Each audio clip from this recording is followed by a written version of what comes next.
Hello and welcome to GC360, where news comes full circle. I'm Deanna Hamilton. And I'm Michael Warwick. On this edition of GC360, I interview the interim CEO of Oconee Regional Medical Center. And we give you a glimpse into Donald Trump's rally in Macon. All that and more on this edition of GC360.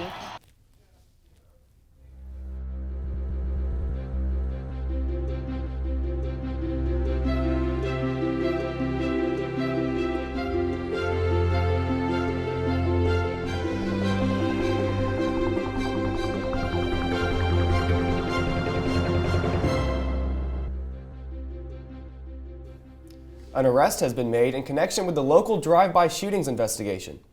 But does this mean city and county officials have cracked the case? Joby Peoples heads to the Milledgeville Police Department to find out. Saturday, November 21st, the Milledgeville Police Department arrested Craig Barnes, a person of interest in the drive-by shootings case that began earlier this year. Barnes is currently in jail without bond on drug and firearms charges. Major John Davis of the Milledgeville Police Department says he was also charged with participation in criminal street gang activity. We found him in possession of several narcotics, ecstasy, marijuana, and powdered cocaine.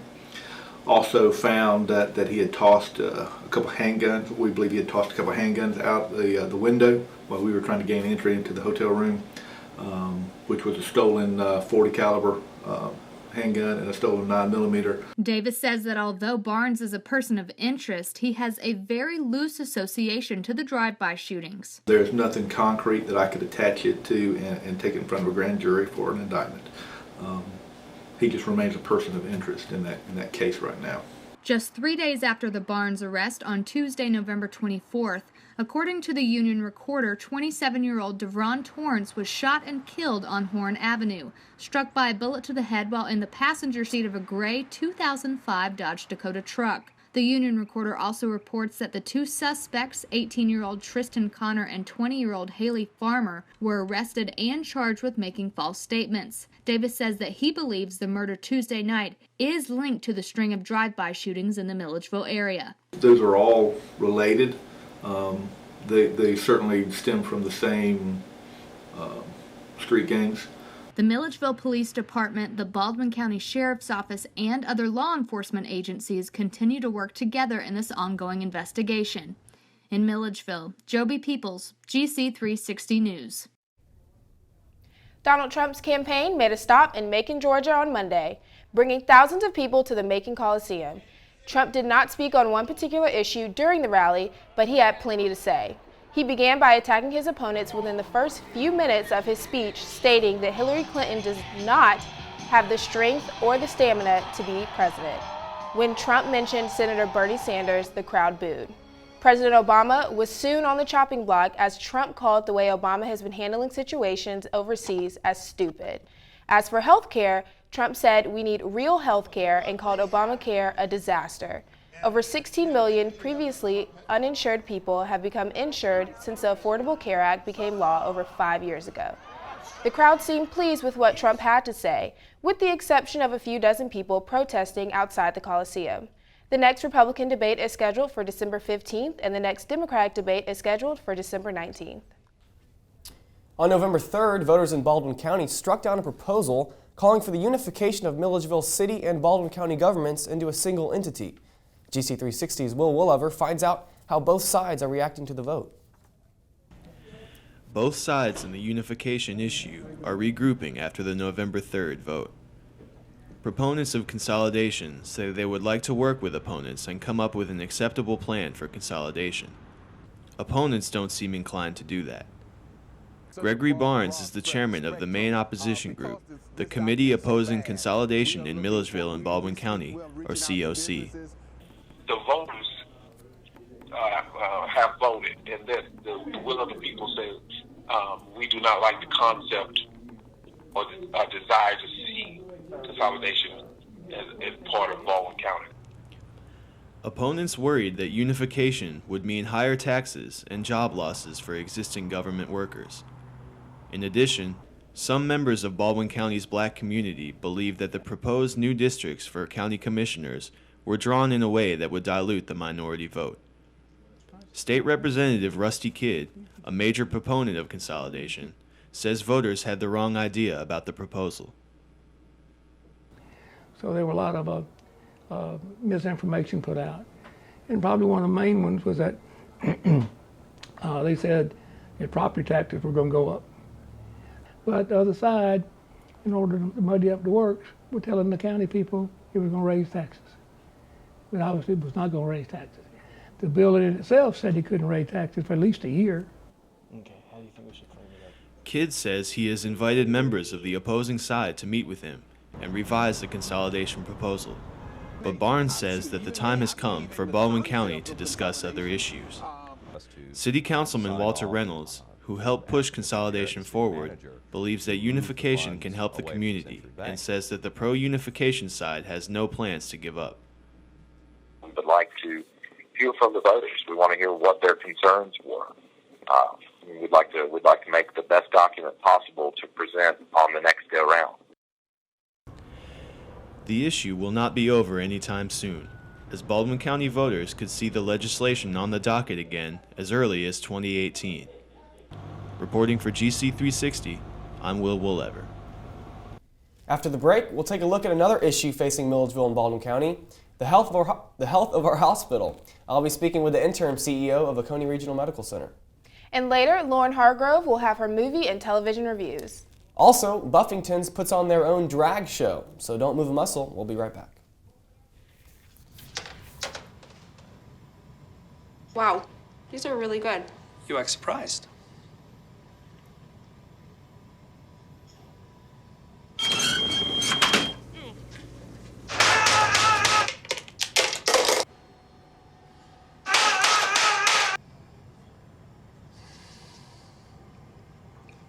Practice makes perfect. You don't have to be perfect to be a perfect parent. There are thousands of teens in foster care who don't need perfection. They need you.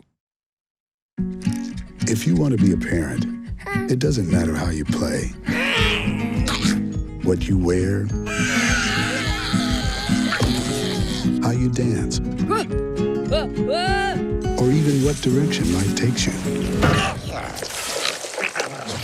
You just need to be there. You don't have to be perfect to be a perfect parent. Thousands of teens in foster care don't need perfection. They just need you. Can you help me with this? My new dad teaches me all kinds of stuff. Sure. He helps me with homework. That would be 3.6795. Thanks. Yep. He helps me with my decision making. I wouldn't use this one. Ever. And he's even teaching me how to drive. And that's why cars have bumpers. I'm learning so much. You don't have to be perfect to be a perfect parent. Thousands of kids in foster care will take you just as you are.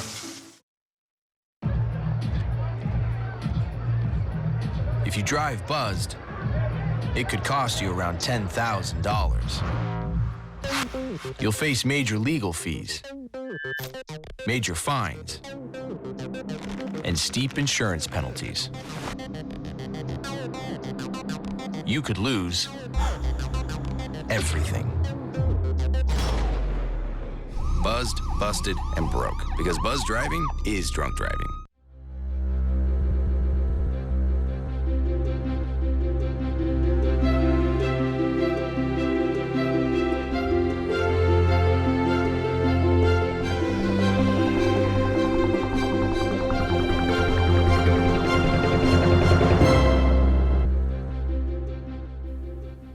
A hospital is a vital institution in a small community. In recent years, the Oconee Regional Medical Center, Milledgeville's hospital, has been anything but healthy. There has been financial troubles and management turmoil. But now Steve Johnson has stepped in as interim CEO, and thanks for joining us, Mr. Johnson. Thank you, Michael. New to Milledgeville, how's it treated you so far?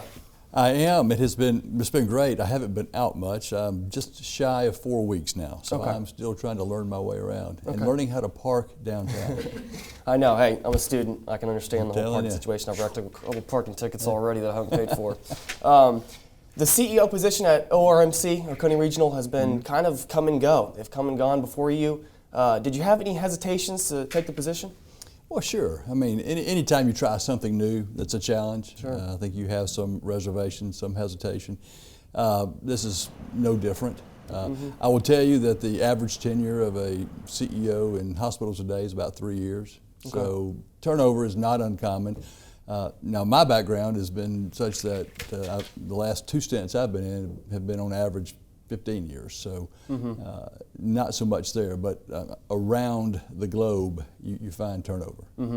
Now you've taken a position where here in Milledgeville the hospital's a really major point of emphasis. The citizens Every are worried small about town it. in America that Right. has a hospital is the same way. Can you ensure that the hospital is going to see some wins coming here in the near future? Oh, yeah, we'll clearly have wins. Now, my crystal ball is somewhat cracked, so I can't tell you exactly what it's going to look like a year from now. I can tell you there's a lot of opportunities to do some good things. I can tell you that the care that is delivered at that hospital is superior to anywhere I've ever been. So the residents of Milledgeville, of Baldwin County can be assured that that they will get that quality health care. And I will tell you, you mentioned the economic driver that the hospital is. Clearly you're dead on. It takes support of the community to make that happen. So Sure. the more that we can purchase our health care locally, the better the chance of that hospital being successful. Recently, the hospital has thought they need to back these bonds, and they've made these bond payments recently. Do we know that, these bond payments are north of $1 million? Right. Is that the right move? Is that something that you've made an issue of to get done recently? To make the payments, I'm sorry. Right, to make the payments, Sure, yeah. We've never missed a bond payment. Okay. So I think that's just the culture of this town, of Southern culture in general, is that you pay your bills. So yes, the bond payment has been made. And I will tell you that there are financial pressures, but Oconee, again, is no different than any other small rural hospital in Georgia, in Alabama, in Florida, which are areas that I have been to work in. No different than any hospital in this United States that's in a rural setting. And what we've created in our healthcare system is that have versus have-nots. We've got a couple of haves. So for every one have you got 10 have-nots. So there are systems that are robust, doing well financially. Then you have the struggling rural hospitals. Just take a look. What's happened in Georgia? How many hospitals have closed in Georgia? None really in the urban settings. Right. But certainly in the rural settings, tremendous financial pressures. Right. On those hospitals. Part of having a good rural hospital is a good cohesiveness between administration and doctors. Recently, there's been some real rockiness, a lot of tension between the doctors who private practice and admit patients to the hospital, and then the actual hospital administration. Have things kind of smoothed over since you've been there? Absolutely. I don't spend much time looking at what happened and what those issues were. It's important to know history so you don't repeat it. I get that. But I've never seen this medical staff more unified. I'm new here, but my research of that history has been that, yes, you're right, there have been issues, but I feel very good that everybody's on the same boat and we're actually rowing in the same direction. Yeah. Mr. Steve Johnson, things looking up for Oconee Regional. I know that's an important issue. We're glad to have you here in Milledgeville. Thank you. Appreciate the opportunity. Little change of pace here. We'll hand things over to entertainment right now. Have you ever been to a drag show at Buffington's? I know Mr. Johnson has, and he was thinking about it. But Ansley Ponder will give us an inside look, so stay tuned. We'll be right back. My new mom and I have a lot in common. The great outside. We both love the outdoors. So shiny.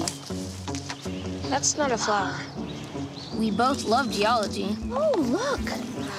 An igneous one. That's not a rock. And she knows a lot about wildlife. A labradoodle. That's not a dog. Hanging out has been kind of fun. You don't have to be perfect to be a perfect parent. Thousands of kids in foster care will take you just as you are.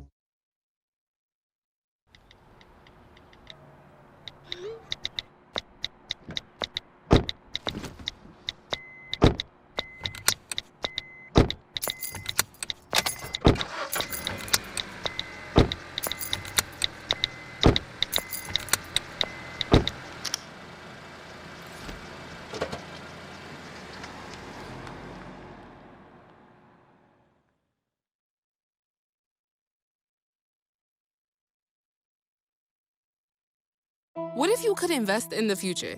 The future of kids, like a stock. Not the kind of stock that's about making money, but a stock for social change. A whole new kind of investment called Better Futures. When you invest, it helps kids go to college. Believe in us, invest in us, watch us grow. My name is Sydney, and I'm your dividend.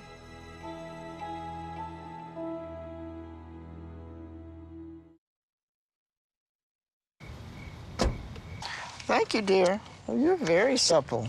It's like I was at your age. Back then, I was a sex expert.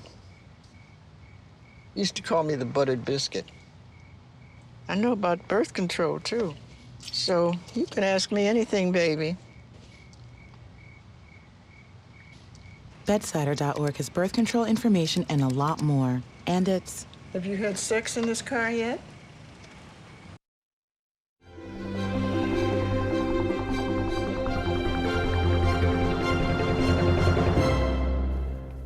Welcome back. I'm Jack Fitzgerald. And I'm Jessica Vickers, and this is Entertainment. Jess, the semester is winding down. Are you ready for finals? Honestly, no, but let's be real. Who's ever really ready for finals? Who are you telling? I've been procrastinating. I think I'm going to both basketball games tonight. Pretty sure I'm doing something Friday. Maybe going out Saturday? Well, speaking of going out, have you heard about the recent drag shows? I did. I heard that there were some great performances and some fabulous outfits. You know, I didn't get to go to this one though, but last time I went, oh my gosh, it was so much fun. People were dancing and they had some really good dance moves. Like what? You really want me to show you? Yeah. Okay. Well, let's find out more about that. GC360's Ansley Ponder has the full story for us. A drag show in the heart of the Bible Belt? You heard that right. The venue is Buffington's and the performers are dressed to the nines. Akasha says she gets her inspiration from Beyonce. Tangerine says her character is modeled after Tina Turner, among others. Ravion says she prefers Donna Summers when she lip syncs. And Katrina says her main inspiration is Adore. You get to create this persona and be exactly what your imagination allows you to be. In a drag show, performers dress to the nines as their opposite gender and dance or lip sync to a song. The show raised money for the Pride Alliance organization at Georgia College. Katrina has been doing drag for a little over a year and got her start in Atlanta at the Jungle. She loves the way she molds herself on stage. Akasha has been doing drag for about 6 years. Fresh out of high school, I graduated in 2010. I'm just enjoying drag. I've been doing it for 6 years, so it's something that I love and it's a passion of mine. She says she loves the energy from the crowd. Akasha has done drag throughout the Southeast. Tangerine got an early start in drag as well. I started out, I was 17 years old. Like Ravion said, I started out at a talent show. And my mentor was Billy Boots, one of the legends in drag. Seen something in me and took me on her wing and taught me the art of female impersonator. I am in Macon. I am the oldest and longest living drag queen in Macon. She describes herself as a more laid-back performer who prefers the old-school style of drag. She likes to invoke the personas of Tina Turner, Mary J. Blige, Patti LaBelle, and Millie Jackson. My favorite part about drag is entertaining. You know, you never know what nobody's going through. And see, Billy taught me that it might be only one or two persons in the audience. That person paid to come and see you, so you got to give them your best. Ravion got her start because of a little bet. She has been doing drag for roughly 15 years and enjoys lip-syncing to Donna Summers. Ravion loves the excitement and adrenaline rush, in addition to putting a smile on people's faces. Well, I hope that drag shows like this will bring more awareness to the LGBT community.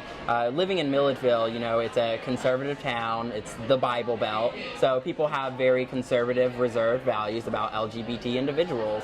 So we're hoping that things like this brings awareness to the community. The $200 raised at the drag show will help fund another drag show and trip to the Creating Change Conference in Chicago, among other events. Tonight was just one step towards spreading the pride. I'm Ansley Ponder with GC360. What's up, guys? Welcome back. I hope everyone had a great break and possibly watched some new releases. I've got a few things to talk about and definitely a lot of feelings, including first, The Good Dinosaur. I mean, there's nothing really more to say about this movie other than it's about a tiny dinosaur named Arlo that gets lost and has to find his way home, and he's joined by a tiny human that Arlo calls Spot. And I mean, that's it. My main complaint about this movie isn't that it's bad, it's just, it's not exciting. It's what everyone expected from the start. It's nothing new, it's not innovative, it doesn't bring anything new to the table. I mean, sure, the animation and the environment are beautiful, but I mean, aside from the hyper-realistic landscaping, the cartoony green dinosaurs are kind of an odd combination. It feels a lot like Monsters University.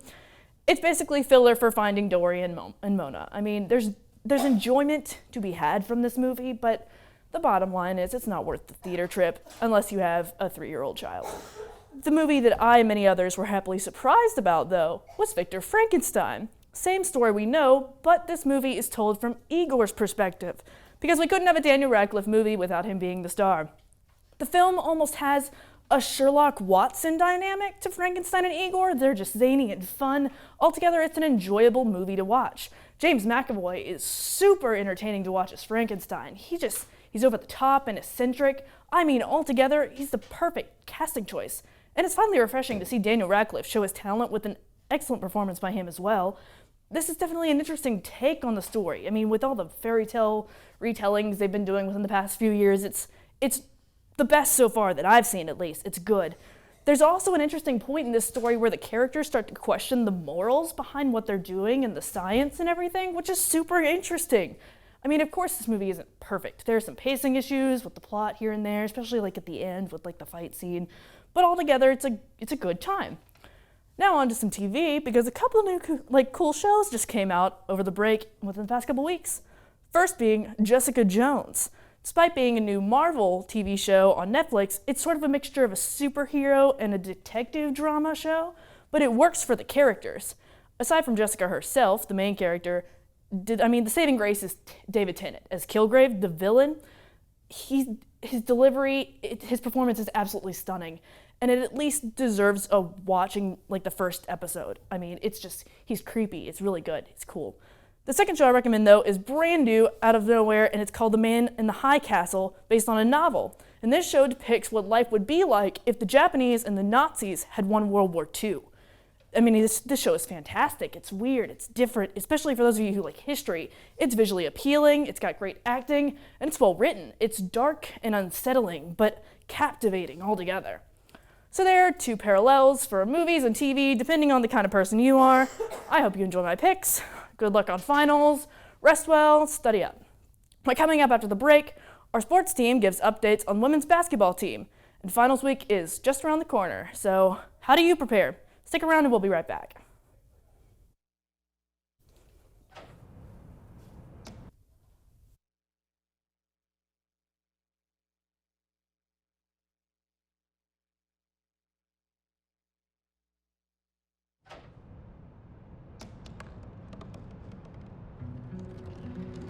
They said I couldn't dream.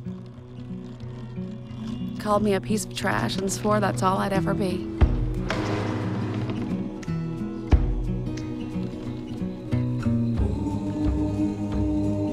Said a bottle couldn't see the ocean.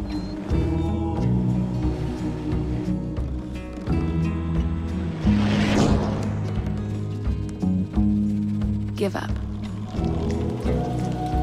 Go back to the dumpster. But I didn't listen. I made my way.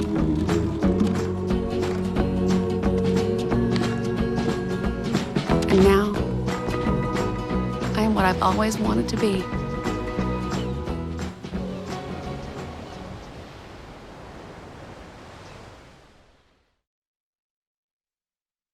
I think someone at my friend's school has this thing called autism. My friend's brother's son has autism. My neighbor's son has autism. My son has autism. Autism is getting closer to home. Today, 1 in 68 children is diagnosed with autism. That's about a 30% increase in 2 years. Learn more at autismspeaks.org/signs.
Are you tired of not being able to wear your tacky Christmas sweater to social events? Do you also love basketball? If so, then you're in luck. Come watch tonight as your Bobcats take on Clark Atlanta in a doubleheader. The most festively dressed fan will win one of these Georgia College tacky sweaters. Women play at 5:30 and men at 7:30, so come on down and bring your holiday spirit.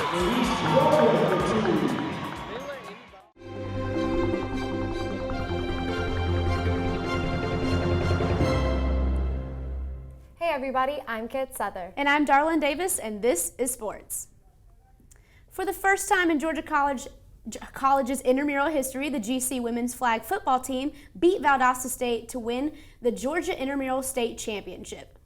To achieve their goal, the women's team had to defeat Georgia, Georgia Tech, Georgia Southern, and big shout out to Georgia College's own Jordan Mims, who won the title of tournament MVP. Logan Matziak and Madison Branch also earned the honors of All-State. Head coach Luke Wagner expressed his excitement for the team. Like when they won, because they all run out there screaming, and it was a good sight, and felt like we had been waiting for that for a long time.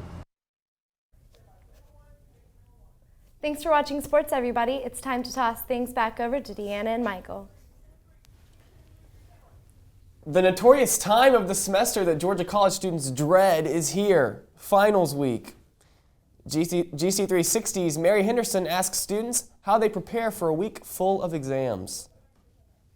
Finals week is quickly approaching. From late night studying to long hours in the library, finals week can be one of the most stressful times of the semester. Whether they start studying a night before or a month before, Georgia College students all have their own ways of preparing. I usually put myself in a quiet space, maybe have classical music playing while I study. I pretty much panic at the last minute and schedule everything out 15 minutes at a time so I can get everything accomplished before it's due.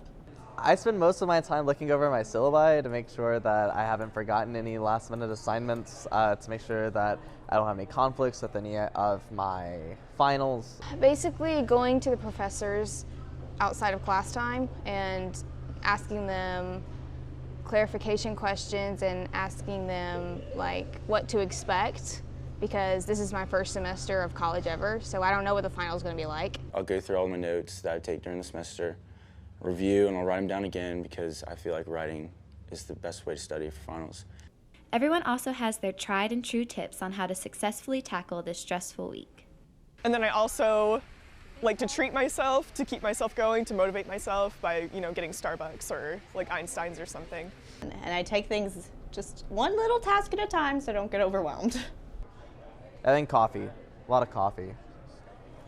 I would take this very seriously and I would start studying now, even though you may not feel like you need to. Don't put it off. Start now, yeah, because when you cram, you're not going to learn anything. Just as soon as finals week will be here, it'll be over. There's light at the end of the tunnel, Bobcats. Don't stress out too much because they're just tests and you'll get through it, and that's about it. Reporting for GC360, I'm Mary Henderson.